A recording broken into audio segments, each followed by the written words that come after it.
In a mysterious room, Alderson wakes up without any idea of how he got there. The room is shaped like a cube, and each side has a door. He's also been given a uniform with his name. Alderson opens one of the walls and looks through the short passage to discover that the neighboring room is exactly the same. When he steps back, the door closes on its own. Next, Alderson tries the door on the floor, and he finds a matching room again. The same happens with the one on the other wall, so he decides to move ahead. In this room, Alderson looks around before taking a step, only to suddenly be chopped into small pieces by a razor-sharp grate. Sometime later, Quentin changes rooms and finds one with a sleeping Worth. He tries to wake him up to no avail. Quentin then opens a wall but finds nothing in the other room. When he turns around, Worth is finally awake. At that moment they hear a noise in the neighboring room and Quentin gets into position. The wall door opens and Holloway appears, so Quentin grabs her by the clothes and throws her on the ground. He's about to beat her up, but she screams and he realizes she's another victim, so he apologizes as he lets her go. Suddenly they hear someone yelling for help. Quentin opens a door and finds Levin in the other room. She gets ready to cross rooms but Quentin makes her stop. After taking a quick look around, he gets into her room and helps her cross the passage to join the others. In the process, her glasses fall and crack. Then the ceiling door opens to reveal Ren, who comes down to join them. Quentin tells the group that they can't go around climbing into spaces because there are traps and shares that when he looked into the lower room, he almost lost his head. Holloway notices that Worth's head is bleeding and checks his wound, explaining she's a doctor. Ren takes off his boots and throws one into a neighboring room. A trap immediately activates and sets the boot on fire, so Ren concludes there are motion sensors in the walls. Quentin asks if anyone remembers how they got there, but nobody does. They all were going through the usual routines only to pass out and wake up there wearing these uniforms. While hearing weird noises from above, the group discusses what to do. Levin thinks they should wait in that room for someone, however Worth thinks nobody will come for them. Most of them agree they should look for an exit. When Levin starts having a breakdown, Quentin calms her down and explains he's a cop, so he promises to keep her safe. Ren throws his boot into another room and nothing happens, so they move to that one. They repeat this process a couple of times as the strange mechanical sounds seem to be getting closer. While crossing one of the passages, Levin notices a small plaque and puts on her glasses to read it. There are numbers on it, and each room has a different plaque. The group hopes this doesn't mean there are over 500 million rooms. Holloway points out that they'll only live for 3 days in these stressful conditions without food and water. Ren reveals he's been sucking on a button and tells her to do the same because it keeps the saliva flowing. A few cubes later, Ren stops the group from entering the next room. The boot is fine. However, he's noticed that the air is dry in there, so he thinks there's a molecular chemical sensor that detects hydrogen excreted from the skin. He also reveals he knows all this because he's a sensor expert. Quentin realizes Ren is the infamous Bird of Attica who has escaped from 7 prisons. Ren confirms it and admits he's only working with them because he may need their shoes in the future, but if they behave foolishly he'll leave them behind. After a condescending speech on keeping focus, Ren tests another room with the boot and crosses the passage. He lands safely on the other side, but after a second, a device sprays acid on his face. The door has already closed, so Quentin opens it again and Ren comes back with melting skin. His body squirms for a little while before he finally dies. If Ren Boot's plan doesn't always work, they need to analyze the whole situation again. Quentin points out he's a cop, Ren was an escape artist, and Holloway is a doctor, so everyone must have a purpose here. However, Levin says she's just a college student and Worth has a boring desk job. Holloway starts ranting, saying they came into their home and stripped them bare. She laments the loss of her jewelry, and Quentin realizes that they took everything except for Levin's glasses. He concludes they let her have them because they expect her to be able to read and wonders if she's studying math. Levin puts her glasses on and starts reading the plaques. She also remembers the numbers of every room they've gone through, which helps her realize that prime numbers only appear in rooms with traps. Levin chooses the only passage with no prime number and crosses safely, confirming her theory. With Levin guiding them, the group keeps moving from room to room without issues. Around 9 or 10 hours later, they're still trapped and don't feel like they've made any progress. Holloway is starting to lose her mind, so Quentin chats with her to distract her. She doesn't want to discuss her job, so she asks about his family. Quentin shares that he has 3 kids and he's separated from his wife. The group moves to the next room and Levin can't find the correct numbers on the walls or the floor, which means the next door is the ceiling one. Quentin climbs to open it, only for Kazan to fall on top of the group. He rests his forehead on the wall while doing some peculiar hand gestures. Holloway realizes he's autistic and promises to take care of him. More hours pass with the group going from room to room following the numbers. They discuss theories to explain this weird building and Holloway believes the military did it, but Quentin thinks it's some psycho billionaire's entertainment. Holloway laughs at the idea before moving to the next room. Suddenly she can't breathe and Kazan starts yelling, thinking she's dying. However, she accidentally swallowed her button and is just fine. When Levin finds the next correct numbers, Worth disagrees with her. Quentin trusts Levin more, so he moves ahead, only for Levin to yell at him to make him freeze. He realizes he's surrounded by razor wire and jumps out of the trap right before it closes, although he still gets a cut on his leg. Kazan starts yelling again and stays in the previous room while the others join Quentin. Since they can barely hear anything with Kazan screaming, Quentin sends Worth to take care of the boy.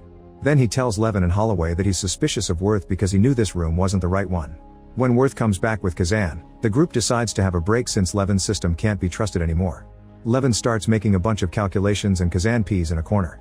Worth is amused by everything and Quentin calls him out for his constant negative attitude, so an argument ensues. Quentin points out that if nothing really matters then Worth could simply just jump into the next random room. This makes Worth finally snap and yell that there's no way out. He knows this because he was hired to design the exterior of the building, but he doesn't have any other information. They only asked him for a hollow shell shaped like a cube. Worth never left his office, they just called him and gave him instructions without ever sharing their identity. Quentin is skeptical but Holloway explains that's how conspiring companies stay hidden. They keep each employee separated so nobody knows too much.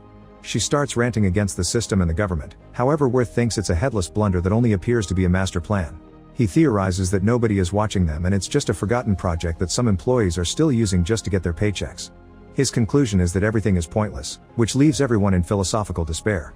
When Worth mocks Quentin, the cop finally snaps and starts beating him up. Levin stops him and reminds him that they need Worth since he's the only one with any information. Then Levin starts asking Worth questions, so he tells her the dimensions of the cube and that there's only one door, but he doesn't know where they put it. She walks around the room to make some calculations that she compares to the dimensions Worth shared, and in the end she concludes that there are 17,576 rooms. Thinking about this a bit more, Levin realizes that the numbers are coded Cartesian coordinates, usually used in three-dimensional graphs. This means the numbers are like latitude and longitude on a map that tell them where they are inside the cube. After a quick calculation, she tells the group that there's 7 rooms from the edge. The group starts moving again and Quentin decides Worth will always go first to check for traps. While moving through the next passage, Levin finds some coordinates that don't make sense because they appear to indicate a place outside the cube, but they're still trapped. When they finally reach the edge, they open the floor door while Kazan keeps repeating the word trap. Just as he predicts, they see spikes appearing in the walls of the next room which are activated by sound. It seems this edge room has traps in every direction, so they should backtrack. Quentin refuses and thinks they should cross the room anyway, otherwise they'll never make any progress. Another argument ensues and in the end they agree to advance. After the group manages to explain to Kazan that he must stay quiet, Quentin lowers Worth into the room. After hearing the mechanical noises again, Worth opens the next door and tests it with the boot. Nothing happens, so the others start coming down too. Kazan accidentally steps on the floor door and his pants get stuck, but Holloway manages to keep him quiet and free him without making noise. Now only Quentin is left. He moves carefully while the floor door starts opening and everyone freezes when it makes a noise, but this doesn't activate the trap. Kazan makes an excited noise and Quentin has to jump quickly into the next room, avoiding the trap at the last second. A furious Quentin starts yelling at Kazan, accusing him of endangering the pack. Holloway screams at Quentin too and calls out his abuse of authority. A new argument begins and Quentin believes that Holloway should be grateful for the police since they protect the city. Holloway only responds that this attitude is why Quentin's wife left him, so he slaps her. Afterward Worth opens the next door and everyone is excited to find the outer shell. It's too dark to see anything and there's nothing on the walls to hold on to for climbing. Quentin decides to make a rope by tying all their jackets and pants together, saying he wants to swing across. Levin points out he's too heavy and wants to go instead since she's the lightest, but they need her to do the math. Holloway volunteers to go instead. While the others hold the makeshift rope, Holloway carefully climbs down the shell wall. When she reaches the end of the rope, she starts swinging to try to reach the opposite wall. Suddenly the room starts shaking and causes the group to accidentally drop the rope, so Quentin quickly jumps into the passage to retake it. Levin and Worth grab his legs to hold him in place and Holloway climbs back up until she's holding on to Quentin's hand. At that moment his face changes and Holloway cries out before he lets go, dropping her to her death. When Quentin goes back inside, he pretends that Holloway fell by accident. He wants to keep moving but Levin is on the edge of a breakdown, so Worth convinces him to take a break. They decide to take a nap and Quentin waits until everyone is asleep to steal the boot from Worth. Then he wakes Levin up and takes her to the next room. He thinks that without the others, she can concentrate. Things get awkward when he starts babbling about them being the key and touches her inappropriately, saying they're a man and a woman as the two halves of the equation. Levin immediately tries to run from him but Quentin easily catches her and tries to take her to another room. Suddenly Worth brings him down, allowing Levin to leave his arms. As Kazan also joins them, Quentin goes on another rant, saying everyone else is a spy and insulting Holloway. This makes Levin realize he dropped her, so she and Worth tell him to leave alone. Quentin throws the boot at Worth's face to bring him down, then he starts beating him up with a crazy look on his face. Afterward Quentin throws Worth through the floor door. To everyone's surprise, he just starts laughing. The trio decides to go down and discovers that they're back in the room with Ren Body, which means they've been going in circles. Quentin freaks out and asks Levin where they are, pushing her toward the numbers. Levin says she doesn't know and yells at him, pointing out that he hasn't done anything. Feeling nothing but despair, Quentin says Worth was right, there's no way out. While Quentin cries, Worth remembers that Ren was killed in the next room. He takes a look and sees there's nothing out there, so they're back on the edge. This doesn't make sense because he remembers Ren entering a room. Quentin thinks he's wasting time and throws the boot at him, so it falls down the edge. Worth ignores him and keeps talking, pointing out that they haven't been moving in circles. It's the rooms that have been moving all along, which explains the weird mechanical noises and the shaking. Levin realizes he's right and they look at the plaques together. They conclude that the numbers are a list of all the coordinates that the room passes through. The room that had a coordinate outside the cube must be the bridge to enter the cube. They didn't see the exit because it had already moved. They have to go back to that room and wait until it returns to its original position to leave. Levin does a bunch of calculations using the numbers surrounding them and concludes that the rooms will return to their original positions in 2 more moves. Quentin wants to get moving, but there's still the matter of traps. Levin has realized that the traps are identified by the power of a prime, which is a number too big for her to calculate in her head. An argument ensues, but they're interrupted by Kazan, who solves the first equation in just a second. It turns out he's the kind of autistic person who can do genius-level calculations in his mind. After Kazan gives them the answer, Quentin throws Worth into the other room without warning. No trap is activated, so they keep moving with Kazan as their guide. Quentin keeps complaining about everything and doesn't move fast enough, so his head gets trapped when the door closes against his neck. Levin and Kazan rush to check the other doors while Worth uses the chance to push Quentin back and close the door. Then Worth makes Levin check the floor door and steps away, so Quentin reopens the door to join them. Suddenly Worth opens the floor door and Quentin falls, hitting his head hard enough to bleed. Now the trio can keep moving without his violent behavior. A few cubes later, they find the edge again, and they have to move out of the way when a room slides down. It lands in front of their door, confirming their theory. Levin and Worth move to the next room, but before Kazan can join them, the rooms move and he's taken away. They can hear him screaming nearby, so Worth crosses a few rooms to find him. However, Kazan is scared and refuses to move. Meanwhile, Levin steps on something painful and finds the shard that fell from her glasses, which means they're at the beginning and they should have never moved like she said. She tells the others to hurry up, so Worth promises to get Kazan tons of candy to finally convince him to move.